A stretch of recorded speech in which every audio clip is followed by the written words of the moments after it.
and welcome everyone to District 71 Sunday webinar, the Sunday Leadership Series. As Nick said, I'm your host, Steve Campion, and I have the pleasure of introducing what we're going to be doing today and guiding us through our wonderful agenda. If you're not familiar with District 71, we are around 200 clubs in the UK and Ireland. And the Sunday Leadership Series is really about helping us feel more inspired, to learn more about leadership and to do more.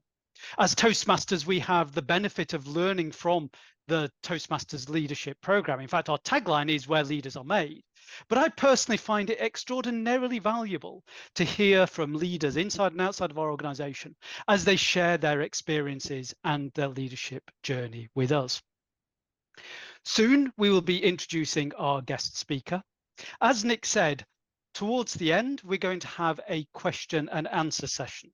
So if you do have questions that are related to this topic of growing as a leader, please send them to me in private chat. You'll see an option at the bottom of Zoom to go to chat, and then you can choose my name, or dependent on your screen, you might see it up in the top corner of the screen.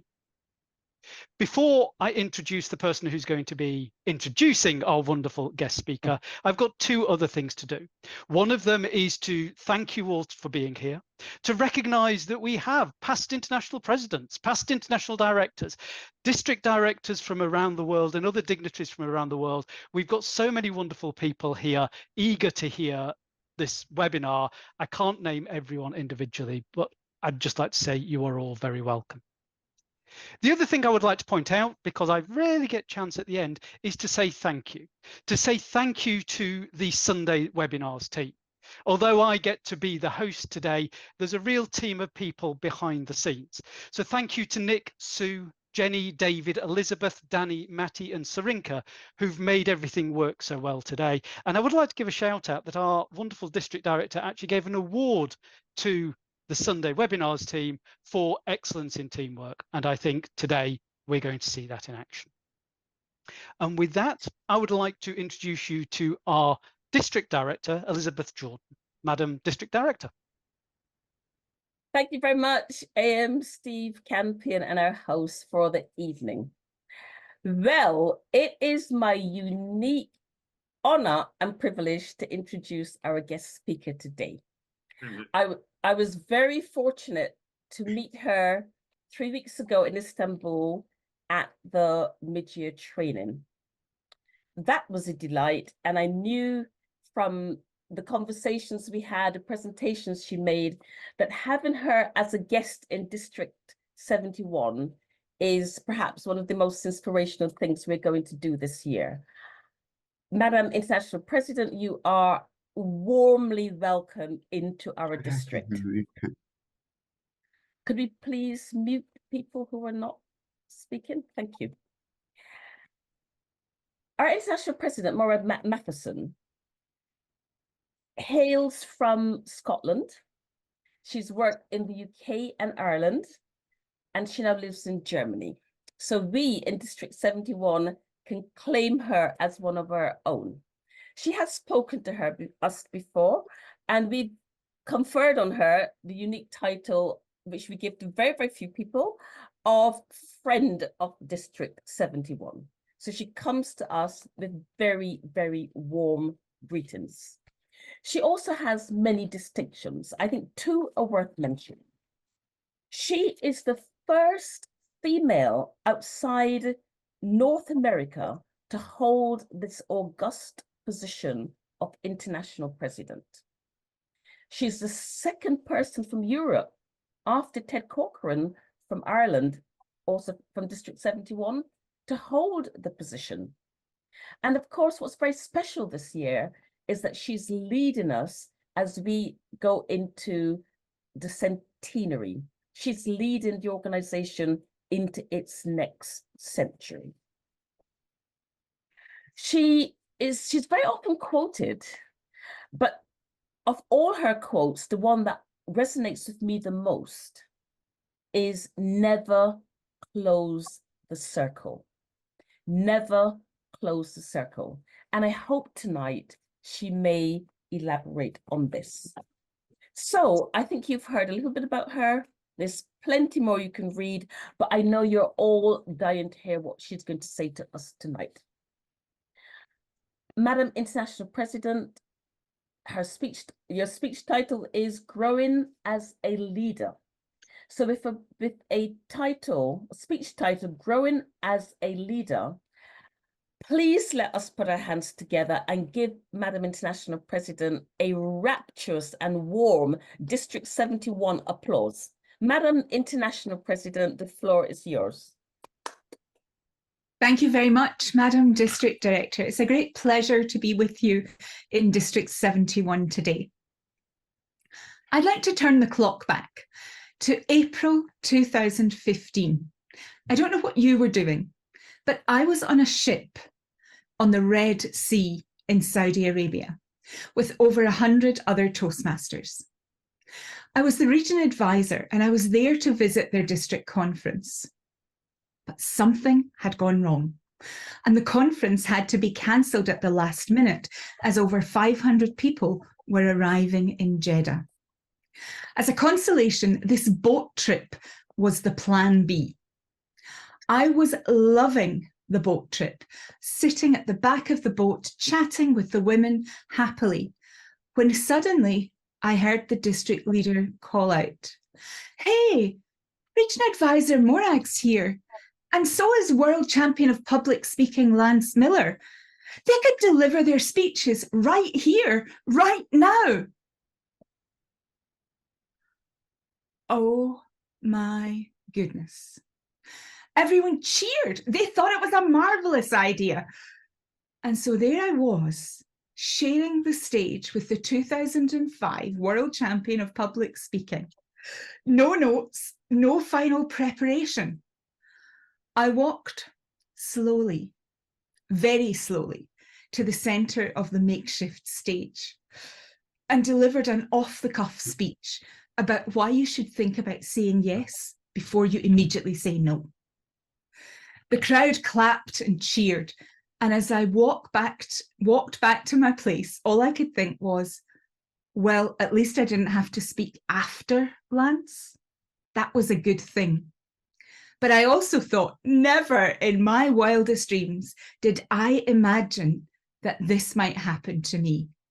I only joined Toastmasters to meet new people and have fun.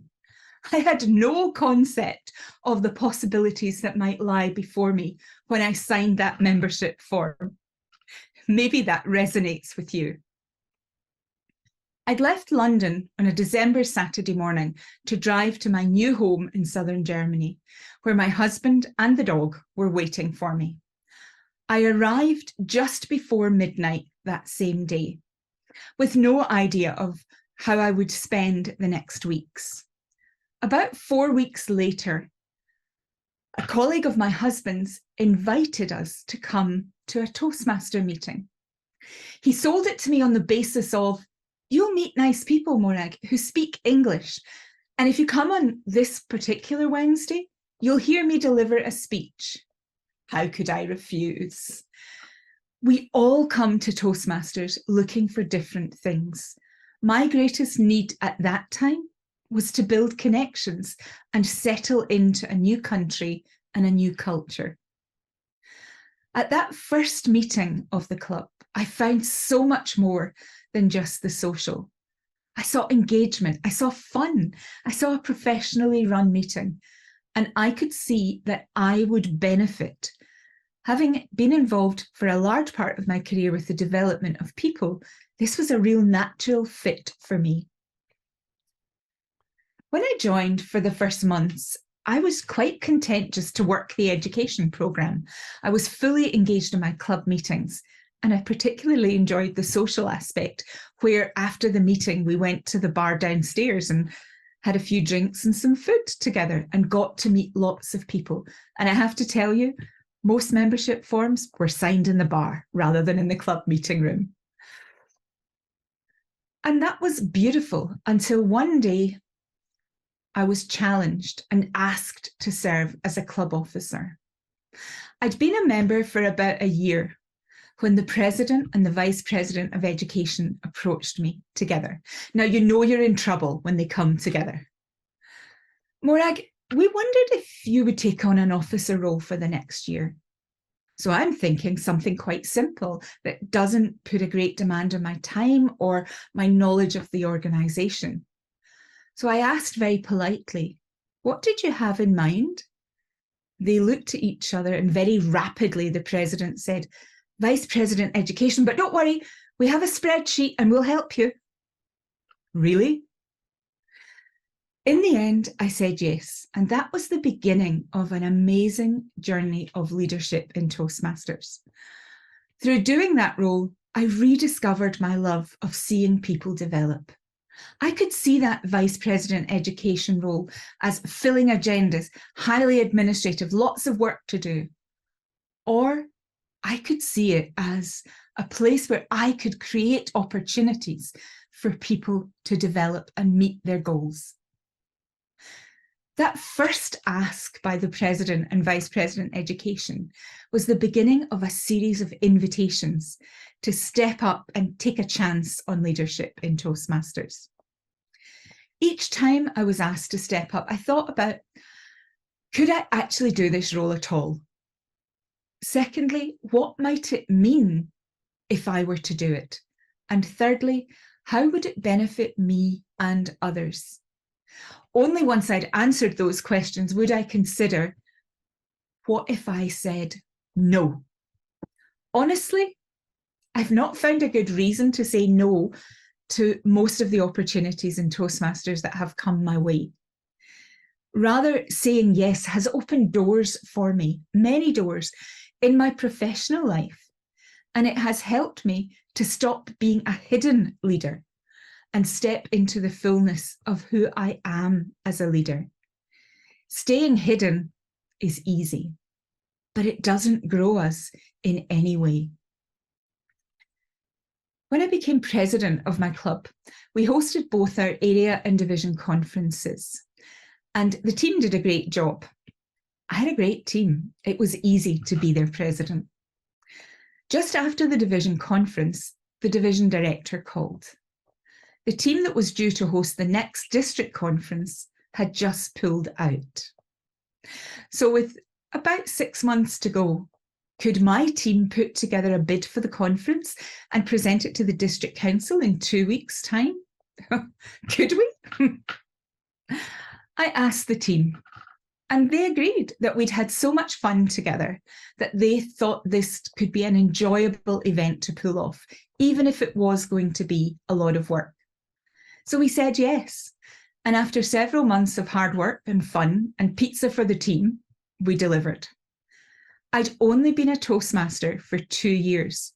Would you have trusted me to run your district conference? Thankfully, the leaders in my district knew what I'd done outside of Toastmasters. They knew that I'd been running events since I was in my teens. In fact, that's how I met my husband, but that's a story for another day. They also had the evidence of the area and division events that my team and I had pulled off in the recent past. So it was okay for them and they were comfortable. The district conference went well, and shortly afterwards, the programme quality director came to me and said, I've really enjoyed working with you. I like how you operate and the way you behave. Next year, when I'm district director, would you be my administration manager? I asked my questions about what the role involved, the time commitment, and I knew that I would be able to do it. But I hadn't reckoned on that first meeting with the team. The first meeting with the district team. I sat there and I looked from person to person. I listened to them talk about things, situations, people, strategies, goals, budgets, 3-letter acronyms, and I thought they were speaking a foreign language. When I look back now, I see how quickly I became familiar with it all. And I didn't have to do it alone. The team supported me, and my knowledge of Toastmasters grew exponentially. At the same time, I was becoming established in my district. And on a personal level, I was expanding my network of contacts. which was one of my goals in joining Toastmasters in the first place. And also, I was growing my own personal leadership capacity. I enjoyed the year as admin manager so much that I decided to apply for a second one. But the District Leadership Committee, the DLC, had another idea. They asked me to run for division director instead. Whew, I was beyond shocked. But the DLC chair was persuasive. And I was elected to a small division of just 13 clubs in 3 areas, spread across 4 countries in Europe. And I loved it. If I'd done a second year as admin manager, I would have settled into a comfortable routine. I would have become hidden in another way. Now I had a new challenge. And as I got to know my area directors and the members in the division, 2 things became really clear.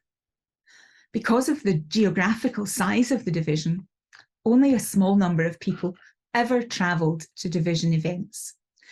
And one of the areas was so spread out that the area director had to take 2 days off work to visit one of the clubs. I wanted every member to expand their world. I wanted them to come to events, to meet new people, to grasp new ideas and feel good about being part of Toastmasters.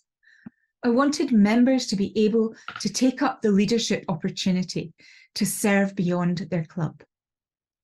And in this division, to do that, we would have to make the work more manageable.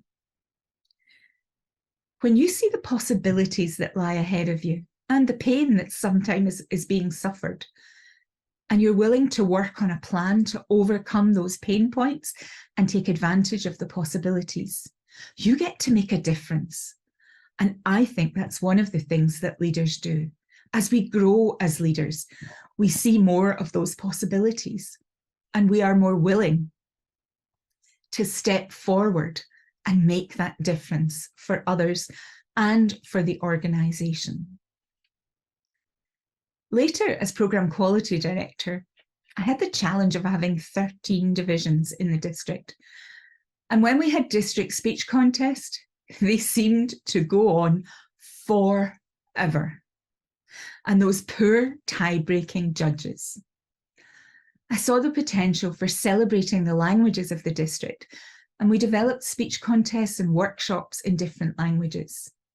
We also began talking about reformation to work for smaller, more manageable district sizes. The vision and the plan hand in hand made the possible become reality. Up to this point, you might have noticed that I haven't said terribly much about my own personal growth in Toastmasters. And that's because up until this point, I had no real clear vision for me in Toastmasters. I knew the things that mattered to me. I saw Toastmasters as a place to connect, to do whatever I could to make it great for others and to enjoy the programme. I'd set some small goals for myself. I chose projects that were based on my areas of personal interest, not because I specifically needed those skills, but they were there and I could do them. That was okay until I met Benjamin. Benjamin was a past district leader who challenged me.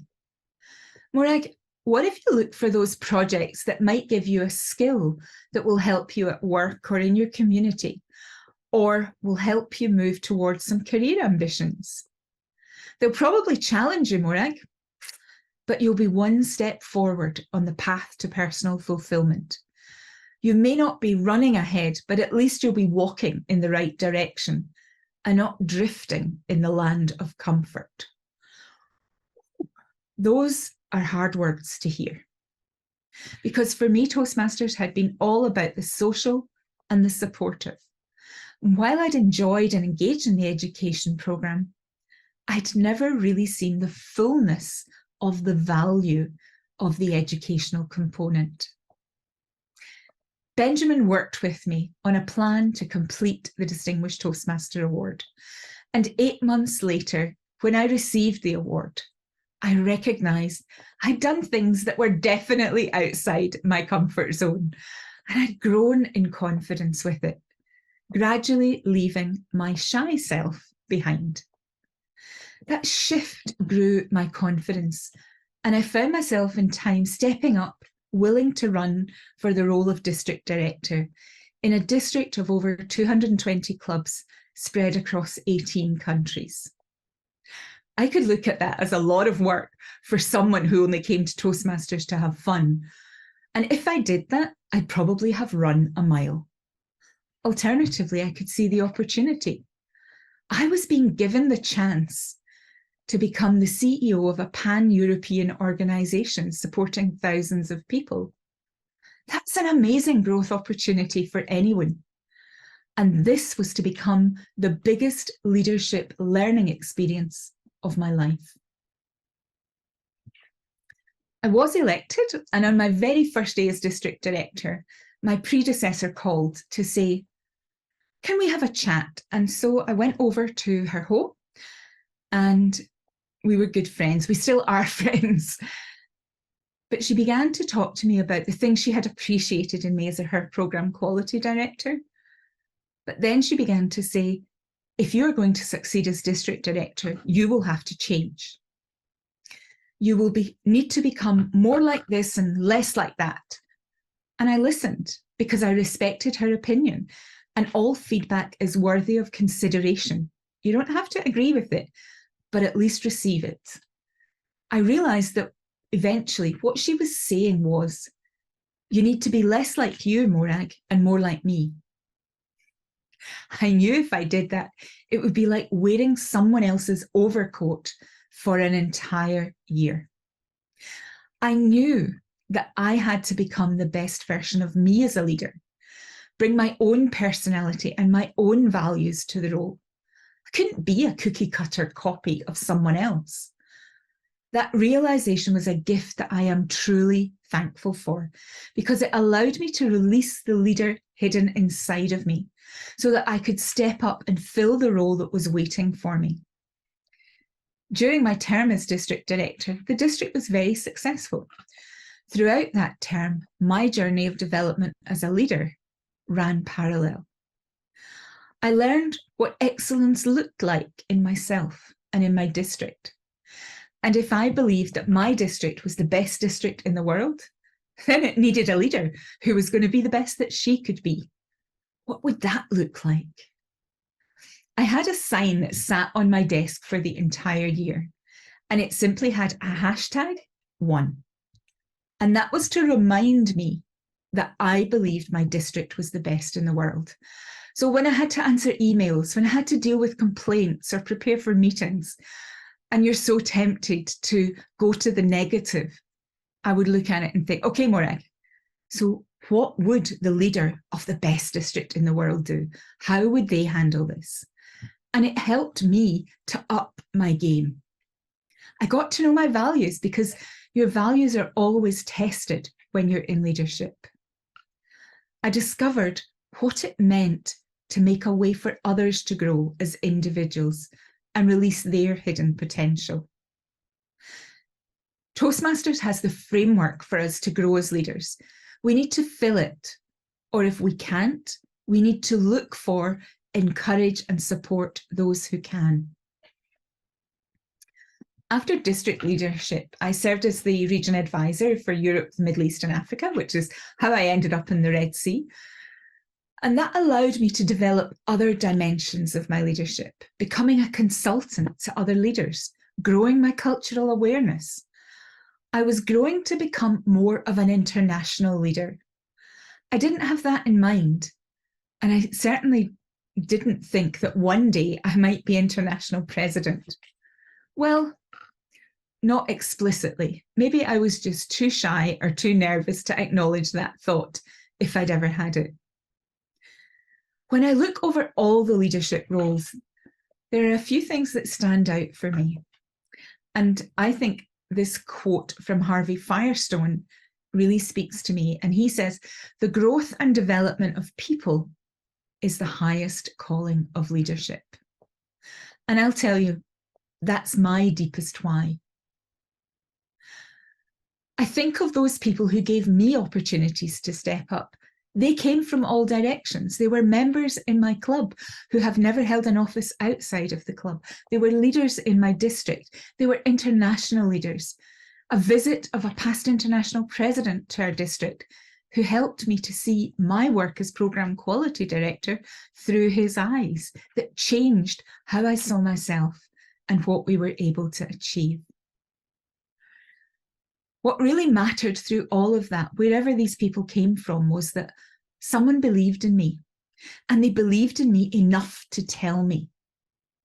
When we believe in people, they achieve, but they'll only do that if they know that you believe in them. And that's the starting point, I believe, of great leadership. We can grow as leaders ourselves in Toastmasters, or we can help grow others. It's said that the Toastmasters programme is a learning by doing programme. I agree, because the more I've done, the more I've learned. So seek out opportunities that will give you a place to grow and a place to learn. Think about saying yes to something and what it might mean if you said yes, before you immediately rush to that no. It's so tempting to think, oh, I'm too busy, I couldn't do that, I've no idea what that's all about, I don't even know what that name is. Explore it and think about what that yes could mean for you. Ask for feedback. We can always ask for feedback on how we're doing, just as my predecessor as district director did. Then we get to decide what we do with that feedback, what of it we will embrace and what of it we will leave aside for now. We can ask for and work with a mentor, or we can mentor others to help them grow where we see the potential or where they have the desire for mentoring. Importantly, we can all be part of creating a culture where people are willing to learn and they don't feel the need to be perfect before they even try. Growing leaders is a never-ending activity. We need to keep our eyes and our ears open for who is out there. When we go to an event or show up to a meeting, who did a role well? That's how I found my administration manager when I was district director. She had been one of my judges when I had been district chief judge a couple of years before. And I just loved the way that she was ethical, inquiring, professional, proficient. She also liked to laugh, which was good too. And I knew she would be perfect for the role as the district's administration manager and that I would enjoy working with her. Look for who shows up and who has a great attitude, the kind of attitude that fosters that positive and supportive environment, not just in clubs, but in district events too. Who goes the extra mile when it's needed? Who walks the talk? And so important, who is willing to learn? Our openness and willingness to learn will help us grow enormously as leaders. Then think about the gentle art of persuasion, how we phrase things to people. Have you ever thought about? I can remember being at international convention in Florida, and one of the past presidents said to me, "So Morag, do you think you'll be running for the board? Have you ever thought about that?" And I said, well, I'm just a newly elected district director. I have to cut it as a district director first, and I'll think about it later. But a seed was sown in that one question from him. Think also about persuading. Could you help me? Bringing people into your world draws back a curtain, lets them see the things that you do, lets them see where the opportunities are, lets them discover and explore what they might be able to contribute. Share stories of how you have grown or benefited as a person and as a leader. Be positive, but honest. And ask people about their goals and how you can help them achieve their goals. You may have just the situation waiting for someone who wants to be able to develop in a particular way. They could come and be part of a team that you're leading so that they are reaching their goals, but at the same time, you are making a way for them. You're inviting people, when we sow those seeds, we're inviting people to dream. Like so many people, I was one of those hidden leaders. I was happy to be in my club. My very first step out of my club was when I competed in a speech contest. And when I won my club contest, and maybe I shouldn't admit this now, but I'll tell you anyway. When I won my club speech contest, I was asked, so will you go to the area to compete? And I had to ask the question, what is our area? I actually never knew because I was focused just on my club. That round of speech contests, I got to the district finals. And that opened my eyes. I think the significance of me being there was more about me being there than about the speech contest.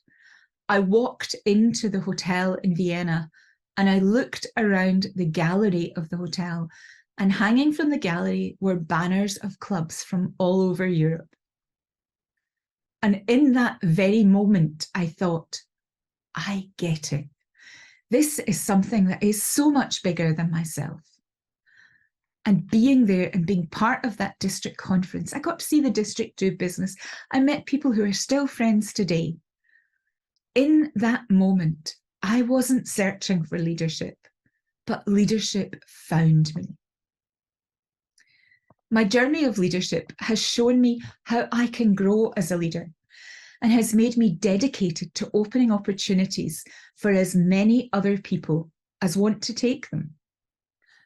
Are you that hidden leader, waiting to find out something about yourself that you never thought you would? Or do you know that person you'd love to see take the next step? And what could it mean for them?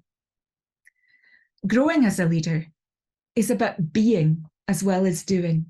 It's about a journey of personal growth that each one of us makes, and where each one of us has our own destination. Thank you very much.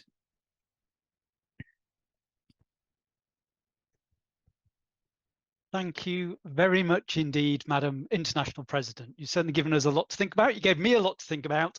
And there was a comment earlier on where you said you were glad that you weren't speaking after Lance Miller, the 2005 World Champion of Public Speaking. And now I'm having to speak after you. It's just terrifying. But you bring such warmth to the way that you present, and I greatly appreciate it. As you were sharing your insights, your experience and your journey, many of the participants in the webinar have been sending me messages. And I'd like to ask you a bunch of those questions now. Before I get into the questions, though, I would also just like to say to our audience, thank you for sending the questions in. I don't think we'll be able to do all of them. And there were a few that were probably a bit more aligned to the practicalities of things like the Pathways program or Speechcraft. And so I would advise the audience members to talk to the program quality director or someone else within the district about that so that we can come back and answer those. So, Madam International President, one of the questions that came in, and I'm fascinated, absolutely fascinated. You were talking about your district being the best in the world, and well, we're District 71. But what would you say has been your proudest moment in Toastmasters so far? Oh, that is a really hard question to answer because there have been lots of them. I think probably the proudest moment would have been leading my district team onto stage in the Hall of Fame to receive the recognition from the organisation, probably, because that was a pivotal moment. Benjamin, that I spoke about, Benjamin was the immediate past district director when I was programme quality director, and he's a little short guy. And I can remember being in Las Vegas with him and watching him lead the team onto stage and seeing he's 10 feet tall today. He's not little Benjamin doing that. And I thought, if ever I have the opportunity, I want to be able to give the members in my district that same feeling of walking onto stage. So proud and happy for all that you have achieved together as a team. And thankfully, I was able to have that moment. Thank you. And yeah, and there's nothing wrong with being a short person. I'm just saying this. You don't see it on Zoom, but I'm just pointing it out for those Me who too. know me. It's always wonderful. But I very much take the point. It is one of the things that I think many of us have seen in our Toastmasters meetings and Toastmasters experiences, where someone comes in feeling timid and they are 10 feet tall by the time they leave, after doing an icebreaker or even being an R counter or just standing up and saying hello. And actually that that brings me on to one of the questions that came in, thank you, which is, what advice would you give to someone who maybe doesn't feel very confident, feels timid, just doesn't really have confidence in their abilities, but sees the potential to do a new role or to step into something new? How would you encourage them to do that? I think you have to find someone who is friendly towards you, who might be your mentor for all kinds of things. I had so many people along the way who encouraged in different ways. And sometimes it might seem trivial. So when I first started in Toastmasters, I would regularly get feedback about speeches that I did something strange with my feet. And I couldn't seem to get to the bottom of this. And there was one member of my club, he was the club treasurer for several years, and he would constantly, after every speech I gave, he'd write me, "You're doing that thing with your feet again. Try this, try that." And on the meeting before I was due to go to the speech contest that I talked about at the division level, the club created a space for me to deliver multiple presentations that evening to give me stage time and practice. And his feedback note to me that night only said, "You've done it." And I never looked back, and I don't do that strange thing with my feet ever since then. So you need people who will be honest with you about how to improve, but you also need those people who will encourage you. So if you see possibilities, but you're not really sure, a mentor is a great way to go, and to have someone who will be alongside you.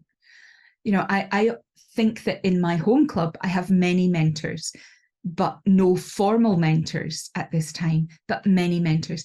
There are people that I can go to and ask, "Can you help me with this?" Or people who will give me feedback and be honest when I need to have that honest feedback from them. So I would say, get yourself a mentor. Thank you. Thank you. I'm sure you've read ahead the questions I've got on the screen here, because one of the next questions was indeed, how important has mentorship been for you? So I'm going to twist that slightly and ask the question, how have you found mentors? How have you identified people who would be good role models and mentors for you, and encourage them to start with that relationship to help you and hopefully for them to get benefit from it as well? So in case you haven't caught this, by nature, I'm quite shy. So I find it difficult sometimes to go and say, "Please, will you be my mentor?" And I found it much easier to say to people where I saw them do something that I thought, "Oh, I want to be able to do that." I found it much easier to go and say, "I really appreciated how you did that. I'd love to learn. Will you mentor me?"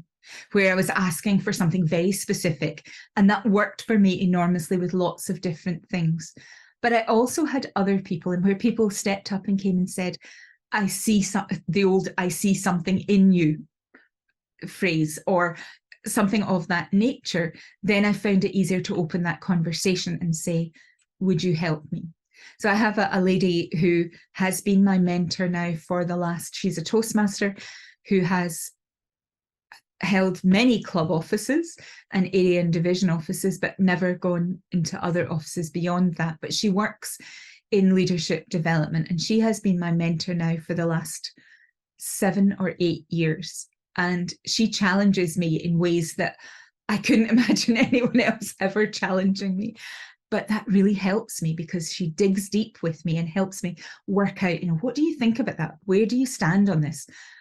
All of those kind of difficult things that as we step into more senior leadership, we actually need to dig to a different level of leadership there. And for that, I think you need someone that you can really trust beside you. I know that the conversations I have with her, she's not going to repeat them to other people.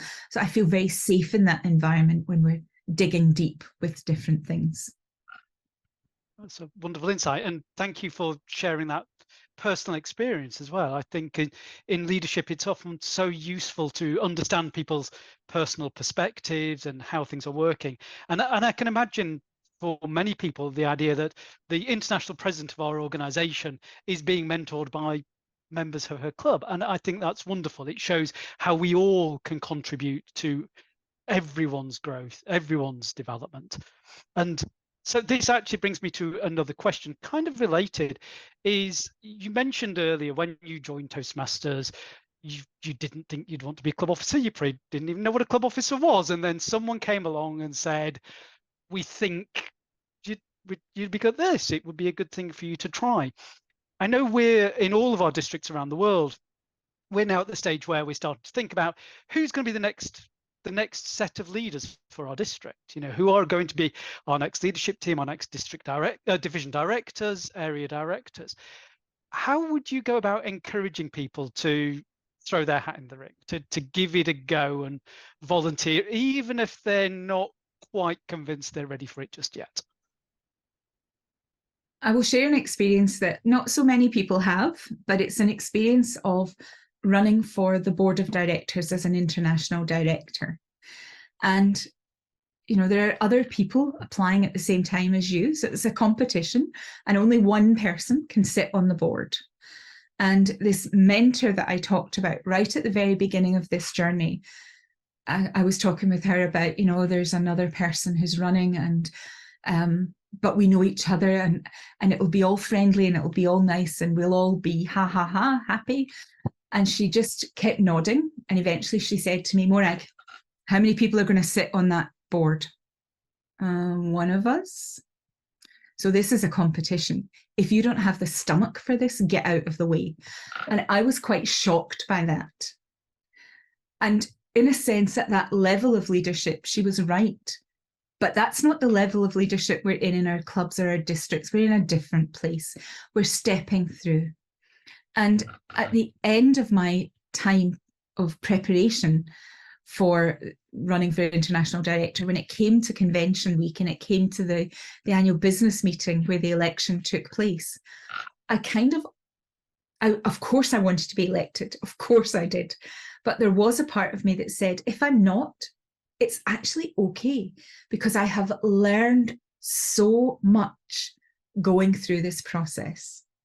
So much. And I think that's what happens when we step up, because we don't necessarily go through a shadow process of, oh, let me prepare to be club president or let me prepare to be club growth director or whatever. We don't necessarily go through that and think I'm going to do everything by myself as if I were going to be, and I'm going to make a plan for my club and I'm going to set a vision for my club, all of those things. We don't do that unless we're actually running for office. So it's when we do that we learn. I made the comment earlier about we're a learning by doing organisation, and my experience tells me the more I've done, the more I've learned. So if you're thinking about that, the best way is to put your hat in the ring and actually go through that process. And I'm confident you will not have somebody that will tell you, get out of the way if you can't stomach it. I'm sure you will have someone that says to you, put your best foot forward, be your best self, and bring all you have. And if this isn't your time, then there may be another time for you. But give it your best shot and work as hard as you can, because you're going to grow through the process. That's what happens. It's the same with speech contestants. Speech contestants grow through the process, going from club to area to division to district, or year 1 to year 2 to year 3. There's growth happens all of the time. And it's exactly the same in leadership. We have to be bold and put that foot in, step out with that foot forward that says, I'm going to explore this. I'm going to find out everything about the role and all that would happen. When I think of running for Programme Quality Director, when the DLC called me, they actually asked me to run.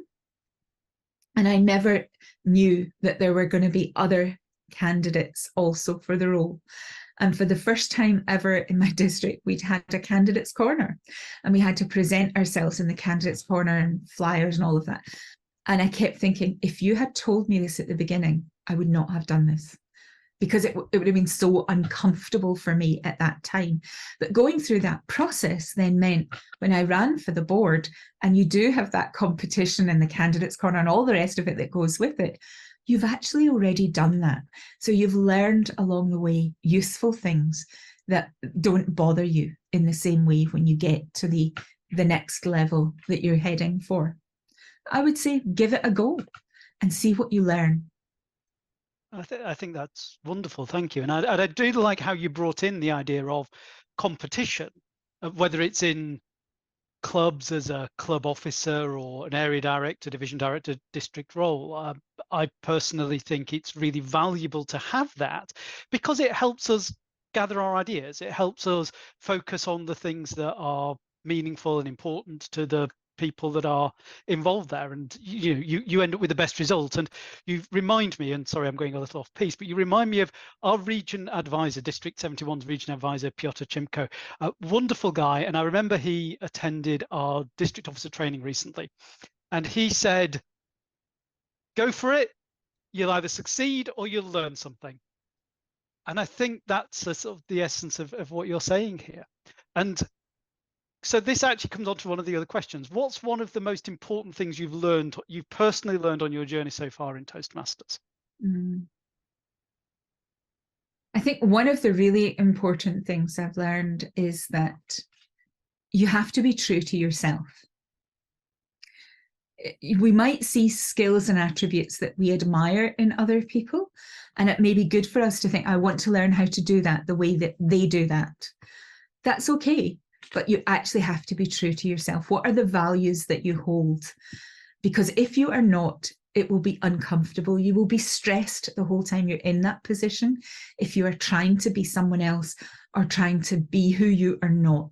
So there's such a lot about getting to know yourself and living truly as you, but not saying, I can't learn anything. This is how I am. I can't change. Of course, we can all change because we grow as we learn things and as we become more comfortable. And that circle of comfort expands over time for us. Then I think that's probably been one of the most useful lessons that I've learned, is it's okay to be you, but you've also got to keep learning and growing as you go through. Thank you. And I like that, okay to be you. One of the questions that did come in is, what would you say personally has been one of your biggest strengths or gifts in pursuing leadership within Toastmasters? And how's that helped you? Yeah. I would say that for me, leadership in Toastmasters for me has always been about the organization and the others, and it's never been about me. And I think if you have to take care of yourself, that's important. So I typically try to take Saturdays off. Saturday, unless I have a meeting I must attend or I've promised something to be present at a district for something, I don't open my laptop on a Saturday. That's family day. And that's time with the dog and time outdoors and all of those things, because we all need to take care of ourselves in different ways. But if you become the highest priority in all of that, then you start to make some odd decisions. Whereas if your interest is putting the organisation first, the members first, the others first, the club if you're the club president, the district if you're the district director, then you make different decisions if it's not about you. Wonderful. Thank you. And yes, I think that's a wonderful point. I think we've got time for maybe just one or two questions, and I'm just trying to work out which orders to do them in, so apologies. So in your time within Toastmasters and in other leadership situations, I'm sure you've encountered difficult situations or difficult conversations. How do you approach those, and how would you encourage other people to approach those situations?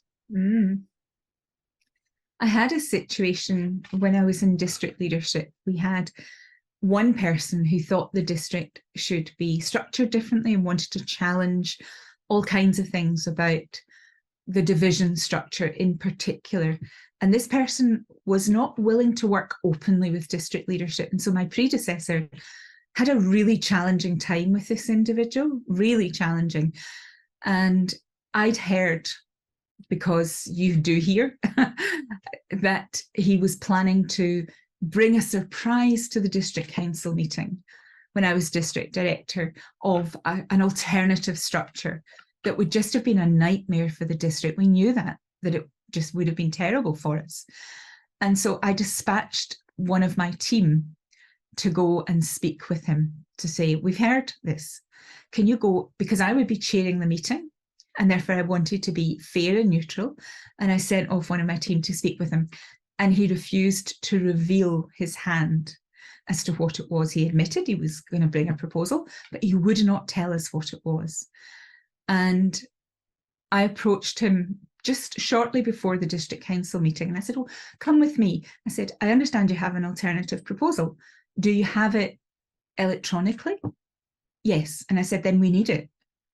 And he looked a bit shocked. And I said, well, we need to give the members the opportunity to see what it is. How can they fairly consider what you have if they can't see it? So come, let me introduce you to the person who's running tech today, and they can upload your presentation and do that. And I played everything by the book, you know, what is the right way to do this? What's the fairest way to do this? Because it would have been so easy just to be annoyed by him and to have tried to knock him off course. That would have been the easy thing to do.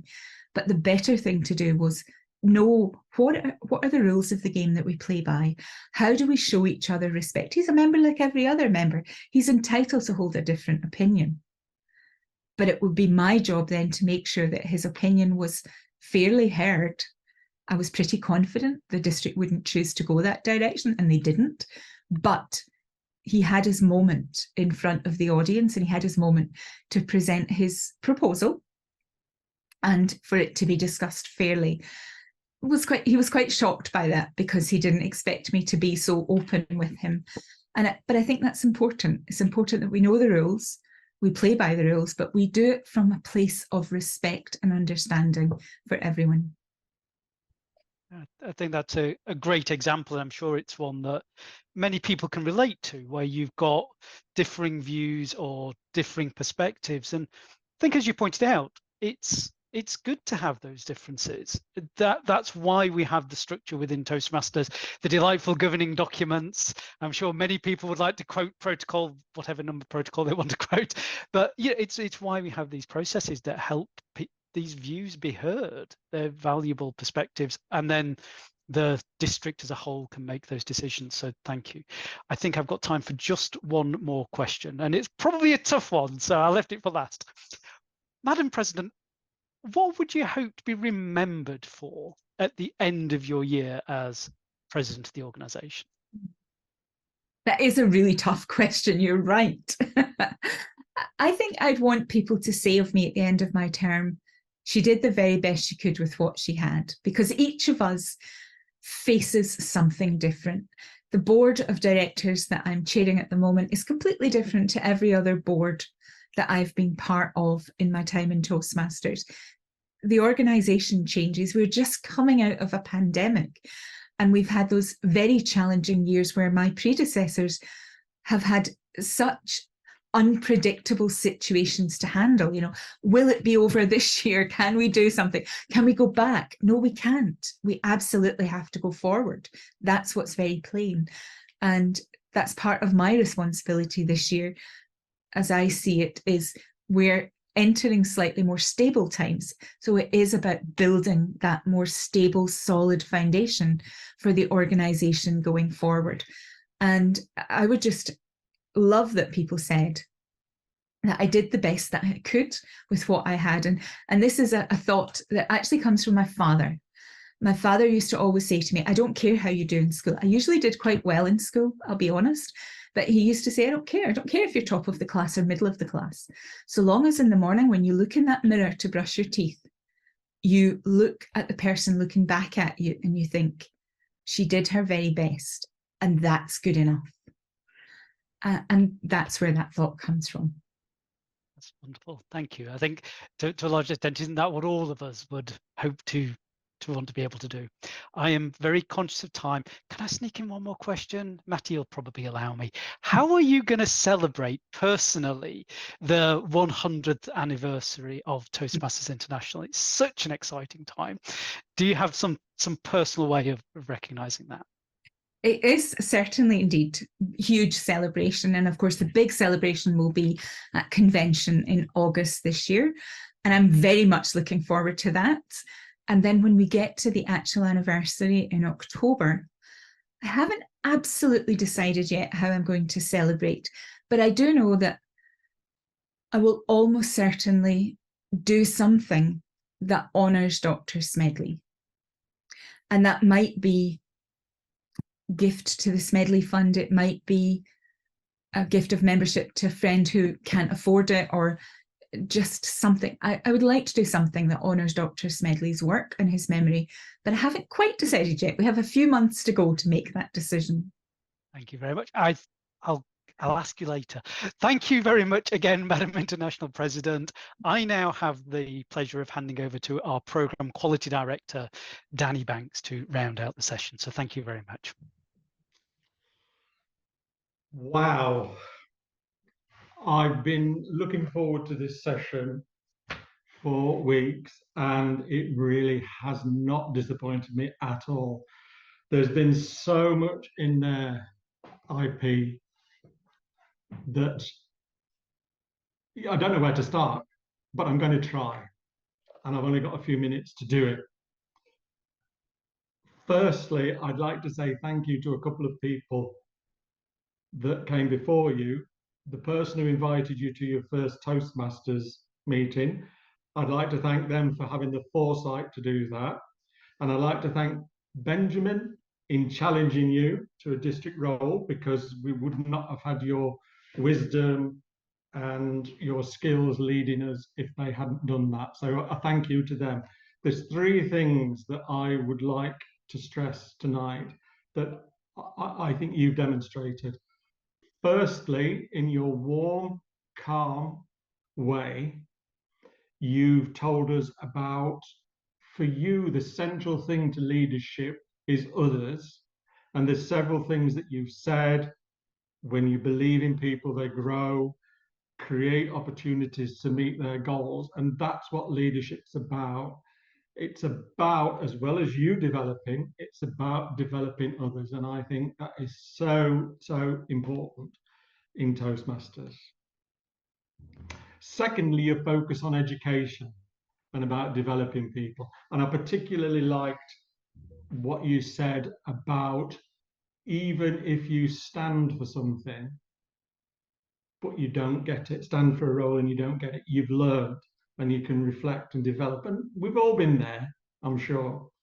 So that was something about it. Your, the way that you talk about putting others first and putting the organization first, and the way of development, it's about developing yourself and it's about developing others. And I think that's so, so important in Toastmasters, to get that message across that we are in the business of developing and helping people achieve their goals. So thank you for sharing that. The third point is that you provided us with a checklist, which I'm pleased to say, a checklist for how we might approach members to take on roles, because this is going to be particularly important over the next few months. So keep your eyes and ears open, a willingness to learn, asking them, have they ever thought about? That's a really good phrase that I've made a note about, underlined. So there is, as well as you talking about generally about leadership, you've given us some practical advice on how we can recruit new members. And that particularly is important to me. Well, the one thing that I've learned, and I might be paraphrasing you here, I don't know, I should be very careful, but I think you said something like, when your PQD approaches you and puts the hand on your shoulders and say, I see something in you, I think you ought to go for, then that person should say yes. I think that's roughly what you said. IP Morag. But the whole thing tonight, I have so enjoyed it. If there's anybody on this call who is considering moving on, I'm 100% sure that they will have been emboldened by what you've said tonight. So thank you so much for giving up your time to be with us here in District 71. You're truly are a friend of District 71. And I want us all to unmute and give a big round of applause to IP Morag.